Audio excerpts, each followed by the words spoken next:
So Thomas Partey is back in full training and he could be fit enough to be in the squad against West Ham. And for me, that's a very, very important boost towards our campaign because Thomas Partey is one of our most important players for the last few seasons. Take a look at this.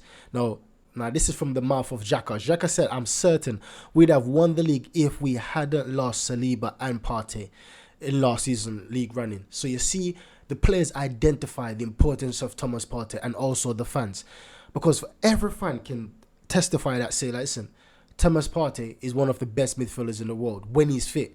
And that is just the problem we have with Thomas Partey. Sometimes he's not been able to keep fit for a lengthy period of time in the team to basically get the team going, galvanize the team as that centre base, as that link player for midfield between attack and defence. And we haven't seen Partey for a few seasons that being consistently fit. So apart from his injury record, every Arsenal fan will testify that this guy is very, very important. And him being back in the team could only mean two things for Arsenal, that we could get a better depth. Now, if it's not Partey that plays with Rice, it's going to be Havertz. Now, depending on how Arteta wants to play, if Arteta wants to sit back and defend a bit, then we have a two in midfield, a pivot. Or potentially he can start grooming Declan Rice to be that number 8 box to box. Or if he wants to be more attacking and very Havertz is better attacking than Declan Rice and Thomas Partey, then he'll go with Kai Havertz. So then it gives us different dimension, it gives us different tactics in the game. So Thomas Partey will be a very, very good additional back to the squad, and especially going down to the pivotal part of the league. We've got Saliba performing absolutely magnificent. We see it in the game against Liverpool, the man of the match basically. And now if we get Thomas Partey back, we see that our two most reliable player in terms of to progress us to the title, we've got them in the league. Saka, we don't have to worry about Saka. Saka is always going to be there. Mr. Reliable Saka is. So we got all our eggs right now in the basket. And it's up to us now to gel together to continue to churn out results. And potentially Thomas Partey can be integrated back in the team if he's fit enough for the end of the season. Who knows? We can have a long spell in the Champions League, even going to the finals and winning it. So Thomas Partey is very instrumental for our season going ahead. Now, playing West Ham, this is also a massive thing because this is Declan Rice's first time going back with and playing against West Ham in a full match, in a Premier League match. Paul Merson says that Declan Rice has taken Arsenal to the next level. Arsenal were a different team now. They have learned a lot last season, and putting Declan Rice in there has took them to another level. I think they go on and win this title now. I make Arsenal the team now. So Paul Merson basically believes that getting Declan Rice from West Ham is a massive, massive deal. And I have to say thanks to West Ham. So potentially Partey and Declan Rice in midfield can be a game changer in this match and going on till the end of the season. These two pivot could be a game changer. Having Kai Havertz to the mix in the midfield, having Odegaard to the mix in midfield, adding Odegaard to the mix in midfield. This can be massive, massive coup for us in terms of all these players gelling together, performing together, covering each other, protecting each other. We can do major things by the end of this season, and I'm happy that Partey came back at the right time when we were on top of the league, when we were looking on form, and now he can just join without much stress. Because if he came back in the team when Rice was injured or we're not performing well, then it'll be a downer. But if he's seamlessly coming back into the team, then it makes it all the more better for us. Now, when we take a look at West Ham now, West Ham basically have 30 points. They're 10 points below us. We've got 40, West Ham's got 30, and we see that West Ham is they scored 31 goals and conceded 30. So we scored 6 more than them and conceded 14 less than them. Because when you check out conceded goals, teams with conceded goals, we see that Luton conceded 32 goals and they're in the relegation zone. So you can see that West Ham, the form of West Ham, their defensive record is poor. Is very, very poor. They're basically the same as a team that's in the bottom 3 of the league in defensive capability. So you see that it's only the attacking have been helping them to basically to keep their head above water. So West Ham, we know that we're going to have chances. We're going to have lots of chances to score, and it's down to our attacking players to take those chances. And that's something that we're going to need to improve on in order to pick this league, because yes, we've got other players scoring, we've got different players scoring, but we also need a talisman. We need a talisman, I believe, to get us over that line. And Jesus is not that. Jesus is very capable. He's a very good all-rounder to the team, but we need someone that's a clinical finisher to bring us over the line. That's my personal belief, in my opinion. Now, this was West Ham last 10 matches. We see that they've got a solid some solid performances. Only slip-ups we see is against Crystal Palace having a draw. They lost against Fulham. That's a big loss. And the one against Liverpool is not the Premier League, so I wouldn't really pay too much attention on that one. So West Ham is having a good run and they beat Man United the last match in Premier League. So we see that West Ham is basically they're on form right now in terms of their win rate. And also, as well, I've said that they've got individual players that scoring lots of goals for them. So that's very good for them. And when you take a look on some of their best players, their top 5 best players, Jay Ward-Prowse, Paqueta, Jeroboam, Kudus, and Areola. Now, when you take a look on their position now, all of them are midfielders. There's no defenders. You can tell that they're weak in defense. This is why they conceded so many goals, because their best players aren't defenders, they're attackers. And midfielders at that. So Ward-Prowse is centre mid. Lucas Paqueta. Paqueta is basically a centre mid, attacking mid, and he can also play on the wings. And for the last few matches, Jarrod Bowen has been playing as a striker. And they've been alternating between him and Kudus playing up top and swapping the wings. So that's a very good tactics. Moyes got them playing. Bowen scoring 11 goals, and that's a very good return for a winger. But because he's been playing most of the top in striking position, he's got a lot of chance up there. And you can see, comparing to Jesus, man, Jesus only got 2 goals in the Premier League. 2 goals, that's poor. That's really poor from a striker compared to a winger. So we see Kodos the same, having a number 4 rating, and Areola the keeper. So look what Luis Paqueta has been playing left wing for the past few matches. So we see that it's the top 3, which is the striker Bowen, for now the right winger Kudus and the left winger Paqueta, and the midfield Ward-Prowse.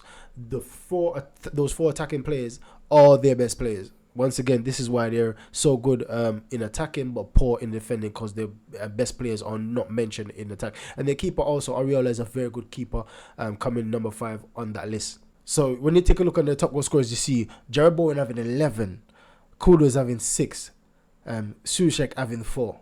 That's absolutely brilliant. That's 21 goals between 3 players. Now, some fans are different. Some fans would like a striker like Holland that scores most of the goals in the team, while some fans like the goal to be distributed between every player. And I like a balance of the both. I want a target man. I want a striker that can get me 15 to 20 goals per season, as well as the other team contribute. Bowen has been very good so far in that striking position this season. Even though he's not a striker, he's been clinical. And we see that Kodos as well, and Soucek. Now, when you take a look at the Arsenal goal scorers now, you see Saka with 5. Nketiah has more Premier League goals than Jesus. Jesus is having 3. This is mind-blowing for a striker. And yes, Jesus was injured part of the season, but Eddie Nketiah having 5 goals and 2 more goals than you. Nah, that's not right, man. And if you hear my nose a bit stuffy, I'm a bit ill right now. I'm coming down with a cold. So yeah, sorry about that. Now when you take a look at Odegaard having 4. So their 2 best scorers are better than our best scorer, which is Saka. And I don't know what's going on with wingers. Wingers in this league they're a premium right now. We've got Kudus, we've got Saka, we've got Bowen, we've got Song, we've got bare wingers at a premium right now. The wingers are performing very, very good right now. So you see that Arsenal scored 2 goals per game on average, while West Ham having a 1.7, 6 out of 6 penalties scored. West Ham 1 out of 1. Goals from inside the box, 31 out of 200 chances. West Ham 25 out of 146 chances. Goals outside the box, we having 4 out of 82 chance. Goals outside the box, we having scoring 4 out of 82 chances, while West Ham having 5 out of 64 chances, which is a good return for them, having less chances and scored more goals than us in that sense. Left-footed goals 12 to West Ham's 13. Right-footed goals, we have 14 compared to West Ham's 10. Headed goals, we have 9 compared to West Ham's 7. So that's a good stat to always have, headed goals, right? Because that shows that we got a different variety. It's not just passing, it's not just moving, it's not just a tick-and-tacky. We can also do the dirty side of the game, which is scoring headers, putting in some crosses, putting in some long balls, and getting our heads on it.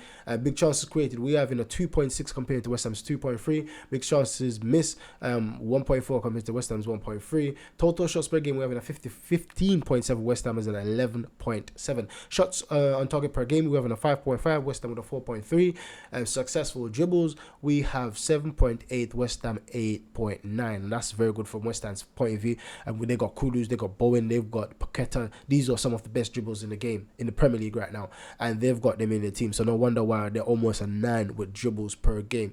When you take a look at the woodwork now, we're in the woodwork the same amount of times, 7 times, but the key contrast is the counter-attack. It's just like with Liverpool. Liverpool was very good at counter-attacking, right? And we see that West Ham. So potentially West Ham is going to be a similar threat as to what Liverpool was.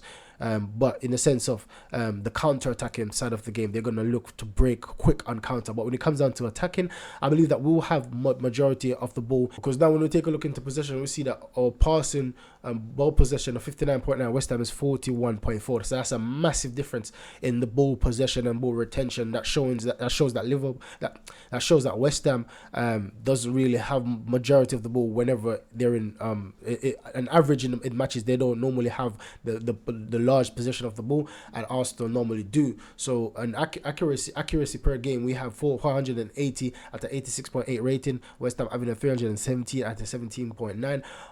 Owner of accuracy is 6. We are having a 216, and that's a 92.2 percentage rate. West Ham having 173 at an 88 percentage rate.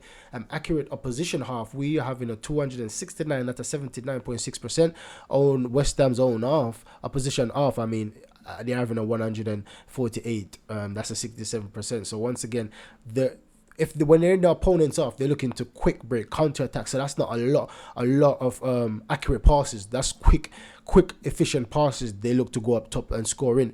So they're going to score less than this. But that doesn't mean that they're not as effective in terms of how many goals they're going to score potentially winning this match. Because some teams are very effective in quick play, quick break, while some teams need to build up their passes, need to build up their confidence, need to get their players clicking together in order to score a few goals. And that's Arsenal. So being in the lead with these positions doesn't mean much, because you see that Liverpool was in lead with these positions in terms of passes, in terms of accurate passes in all the positions, and we still came up with a draw. Game was 50-50. We could have went both ways, and Liverpool had most of the possession in the match. When you look at long balls, we having a 17.1 at a 54%. West Ham having an 18.2 at a 45%. Accurate long crosses, we having a 5.1 at a 26%, and West Ham 4.2 at a 24.6%. Now defending, when you take a look at defending, we've got 7 clean sheets. West Ham's got 3. Once again, their defensive record is shocking. They conceded goals per game. We conceded 0.9. They've conceded 1.7 goals per game. So that shows you that we're gonna definitely score 1 minimum, and that's looking like a 2 goals on average, almost a 2 goals on average. So we could safely say that we could potentially score 3 to 5 goals in this match, because West Ham will give us chances. It's down to us to take them. Tackles per game, we're having a 16.5. West Ham having a 17.1. Interception per game, we're having a 7.8. West Ham having 9.9, and that's very good for them on their behalf, having interception at a 9.9 per game. And you see that this is talking about this season, right? This is talking about this season. So for West Ham to be having this basically interception per game without Declan Rice, that's a big deal for them. That's a big deal. When you take a look at the ball recoveries, we having a 54.9, West Ham having a 56.8. Not a major difference there. Errors leading to a shot for us, 5. Errors leading to a shot for West Ham, 4. Errors leading to a goal for us, 5. Errors leading to a goal for West Ham, 1. So even though we've got similar errors leading to a shot, we've got more conceded, and that's sometimes due to Raya himself. I remember, I think it was the game against Luton. Raya himself caused 2 goals. So yeah. Now, duels win per game, Arsenal's having a 47.4 at a 49.8%, while West Ham having a 51.8 at a 50%. And West Ham's very good at winning duels, and that's something that we need to pay keen attention to, because as I keep on saying, whenever a team are better than the other team at duels, that's 1 leg up. Basically, that's a big key indicator to say that team could potentially win the match if they perform good in the attacking sense of the game. Because by winning the duel, they're gonna do lots of turnovers in the middle of the pitch, or in the defense, or in the attacking if they press high. So That's something that we need to look out for potentially. Ground duels, we having a 35.1 at a 50%. They're having a 36.3 at a 51.5%. Aerial duels, we having a 12.3 at a 48%. They're having a 15.6 at a 47%. So far, aerial duels, both ground and aerial, West Ham's winning that so far. Possession loss per game, we're having a 125.5. They're having a 133.1. So far, West Ham came out on top with these stats. The stats on the last page, West Ham came out on top by far. And yeah, especially the news, that's the one I'm very, very, very wary of. And any team that's better than us and duels and average per match, then I'm scared of that team. I'm not really scared, I'm wary of that team, because that's a key indicator, as I said before, of a team that basically is that gives them a big chance of winning, a good percentage chance of winning that game. All they need to do is to improve on their finishing in that game, the attacking sense in that game, and they will no doubt win that game. So my thoughts for this match is that we're going to win this game. And I know, as I said, that West Ham is a very good attacking team, but now we see that Declan Rice in the midfield, Havertz is suspended, so that's potentially a sign that Partey could come in, or who knows, Arteta might go attacking by having Trossard coming in that left-sided 8 role. But if Partey plays and Declan Rice plays together, then we know that midfield is going to be sure, as well as our defense is always sure. And then Partey or Declan Rice could cover Zinchenko effectively, allowing Martin Odegaard to just stay up top and not drift in midfield, but to stay up top and create those opportunities for a striker or a winger. So I believe that we will win this match about 3-1. That's what my personal thoughts are, 3-4-1. And that's not a dig at West Ham. They've conceded a lot of goals so far this season, and I believe that our attacking players are premium compared to most of these attackers in the league. So that's my thoughts, guys. Make sure you like, subscribe, and share. And as you can see, I'm not my usual self because I'm struggling with cold right now. But I said that, listen, I have to get the video out. I don't want to be I don't want to miss any more videos. I've been missing a few videos for a while now. I don't want to miss any more videos. If anything, I want to do more videos, you know what I mean? So make sure you like, subscribe, and share. Help me hit that like button, hit that subscribe button, and share with your family and friends. And help me on my journey to 1,000 subs, because as you can see, I'm putting my body on the line just to bring the latest news, just to bring the latest transfer gossips, just to bring good analysis to you guys.